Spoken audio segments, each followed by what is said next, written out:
ગુજરાતી શક્તિની આરાધનાના સૌથી મોટા પર્વ નવરાત્રિનું સમાપન થયું છે, ત્યારે ગુજરાતભરમાં અલગ અલગ જગ્યાએ આ નવરાત્રિ મહોત્સવની ધામધૂમથી ઉજવણી કરવામાં આવી છે. ગરબે ઘૂમી મા અંબાની આરાધના કરવામાં આવી છે. રાજ્યભરમાં અલગ અલગ જગ્યાએ નવરાત્રિ મહોત્સવનું આયોજન કરવામાં આવ્યું હતું, જ્યાં ખેલૈયાઓ મન મૂકીને ગરબે ઘૂમ્યા હતા અને માની આરાધના કરી હતી. ત્યારે શક્તિ આરાધનાના સૌથી મોટા રાસોત્સવ નવરાત્રિ મહોત્સવનું સમાપન થયું છે. રાજ્યમાં ઠેર ઠેર પ્રાચીન અર્વાચીન નવરાત્રિ મહોત્સવની રમઝટ જામી હતી. ગાંધીનગરમાં કલ્ચરલ ફોરમ, મહેસાણામાં રાજધાની રાસોત્સવ, અમદાવાદમાં રઢિયાળી રાત, માં નવરાત્રિ, વિન્ટેજ રમઝટ, શુભ મંડળી નવરાત્રિ મહોત્સવનું ભવ્ય આયોજન કરાયું હતું.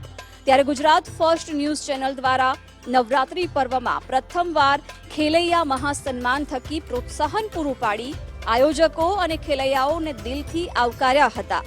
મહેસાણાના કડીમાં રાજધાની રાસોત્સવનું આયોજન કરાયું, જેના આયોજક પિન્ટુભાઈ સહિત ટીમનું Kadi Shri Ganesha fun world and water પાર્કના માલિક કિરીટભાઈ પટેલના હસ્તે ટ્રોફી અને સર્ટિફિકેટ આપી સન્માન કરાયું હતું.